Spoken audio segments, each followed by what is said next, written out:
Hello, welcome to this edition of HTV News Source. I'm your host, Mariana Oyanguren. Mayor Sylvester Turner is looking for more companies to join the Hire Houston Youth Summer Program. The program empowers applicants between the ages of 16 to 24 to get jobs. The mayor's goal is to reach 10,000 this year. Hire Houston Youth has helped build a more resilient city. There's been a whole lot of talk about building a stronger, resilient city, and Hire Houston Youth is about building a more resilient city, especially post-Hurricane Harvey. Youth in neighborhoods have a job and experience they can be proud of, and many of them live in complete communities, historically underserved neighborhoods of Houston. Some come even from middle-income families, and they come from all parts of the city of Houston. They are becoming productive citizens and contributing to the city and the community they were raised in. And if it wasn't for Hire Houston Youth, many of them would not have that opportunity. These jobs literally can change kids' lives and not only provide them with a paycheck, but also instill in them the values that they need in order to succeed in life. It's also about bringing them in early, providing them with the training and information that they need so that when we send them to you, they are much more prepared to be more successful and for you to recognize their value and for you to want to do it again and again and again. It is about investing in all of our kids, an investment that the city of Houston and others will reap a significant return down the road. In other news, Councilmember Amanda Edwards celebrated the life of Rosa Parks, who became famous for not giving up her seat on a bus. So this past February 4th, Amanda presented a proclamation to Ani Blair, Executive Director of Link Houston. I want to say congratulations on behalf of the City of Houston. Of course, you know I'm Councilmember Amanda Edwards, and I'm one of our proponents for transit in our city because of how important it is to make sure that not only do we have connection points, but that we're really being inclusive in making sure that all Houstonians have access to transit and transit options so that they can get to and from the places that they need to go. February 4th being the birthday of Rosa Parks, I cannot think of a better day than to celebrate Transit Equity Day, as she symbolically sat on that bus, claimed her rightful state, and made sure that all Americans made a statement that day as she sat on the bus and did not and refused to give up her seat.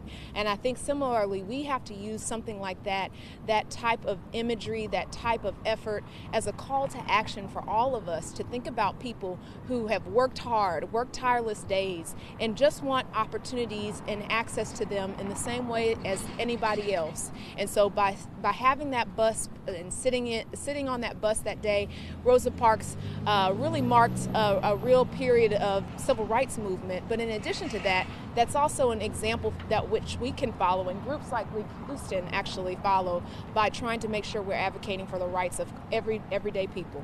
Today we're very proud to have this proclamation celebrating Rosa Parks Day as Transit Equity Day. As an organization, Link Houston, we advocate for equity in transportation because we understand that transportation is the link to allow people to be able to reach any opportunity. And so equity in transit is the most important thing that we can look at in order to make sure that people have access to education, to health and health care, to opportunities for work and for affordable housing.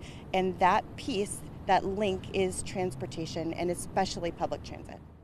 When we come back, we will introduce you to the Director of Neighborhoods, Takasha Francis. Welcome back to HTV News Source. Takasha Francis was appointed 3 years ago by Mayor Sylvester Turner to take the Department of Neighborhoods to new heights. Francis redirected her department to work hard and expect results.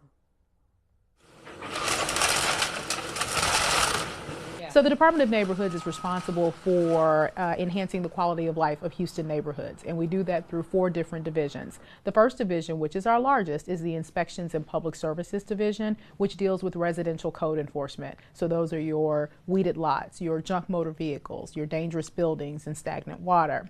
We also have the Mayor's Citizens Assistance Office Division, which is responsible for liaising with citizens to help connect them to city services and help solve problems. So we do a lot of resource matching within the city and the county to help Houstonians get the answers to the questions that they have and help them to resolve community issues. Our third division is the Mayor's Anti-Gang Department, which deals with our youth and family services. And of course, dealing with juvenile delinquency, we help keep kids out of gangs and off of the street.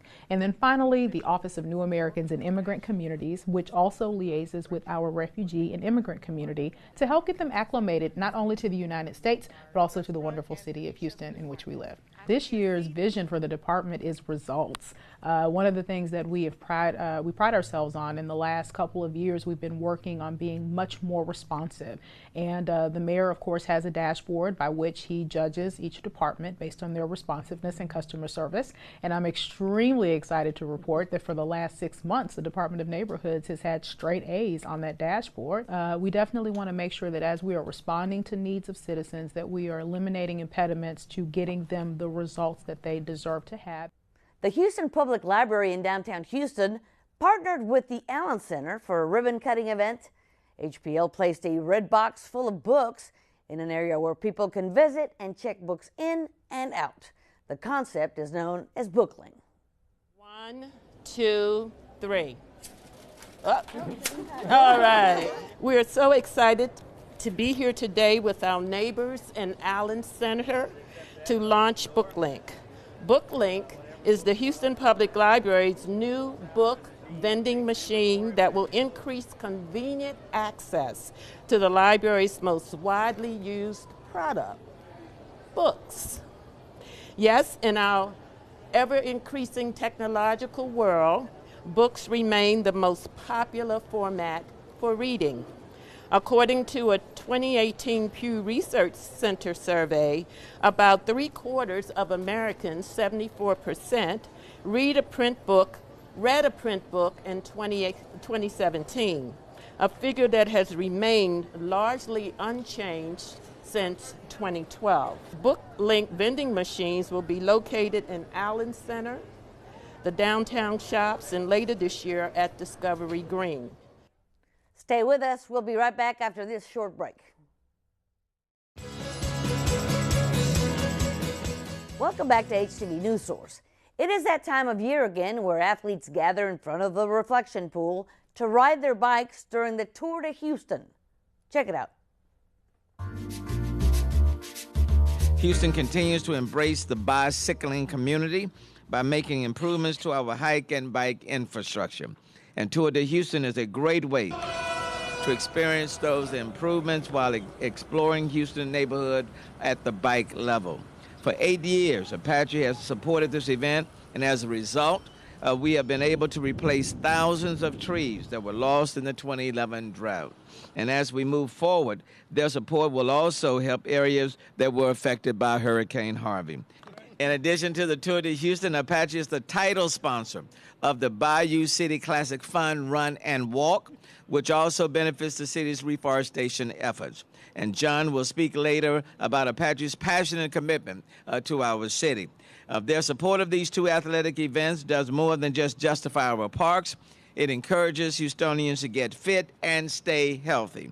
The Tour de Houston and the Bayou City Classic will once again be held on the same weekend, known as the Mayor's Wellness Weekend. How can I turn down the mayor in the Tour de Houston? You get to see parts of Houston that you normally wouldn't see. It's a great, diverse crowd, lots of fun, lots of family. This year, the dates are Saturday, March 16th for the walk run, and St. Patrick's Day, Sunday, March 17th for the ride. And I hope Houstonians will come out for one or both events so that we may all reap the benefits of staying healthy. The Asian community gathered at the Children's Museum of Houston to celebrate the Chinese Lunar New Year. Letty Luna, spokesperson for the Children's Museum of Houston, said they have been celebrating the Chinese Lunar New Year for a long time. This year is the Year of the Pig. The museum actually has been celebrating Lunar New Year for quite some time now, especially since Houston has such a diverse Asian population. So we've partnered with Asian Pacific American Association to bring different programs to the museum in celebration for Lunar New Year.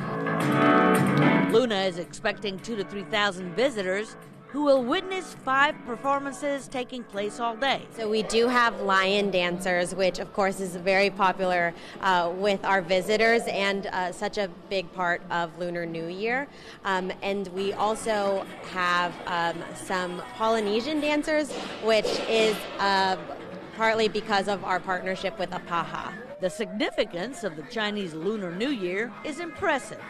Lunar New Year is really celebrating the arrival of spring, but it's also a time to remember loved ones. And there are many legends that come with Lunar New Year, and we hope that visitors can come and kind of get a better idea of what to expect during a lunar celebration in Asia.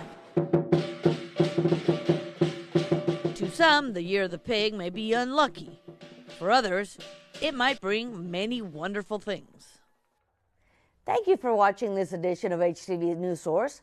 I'm your host, Mariana Oyanguren. Until next time, make it a great day.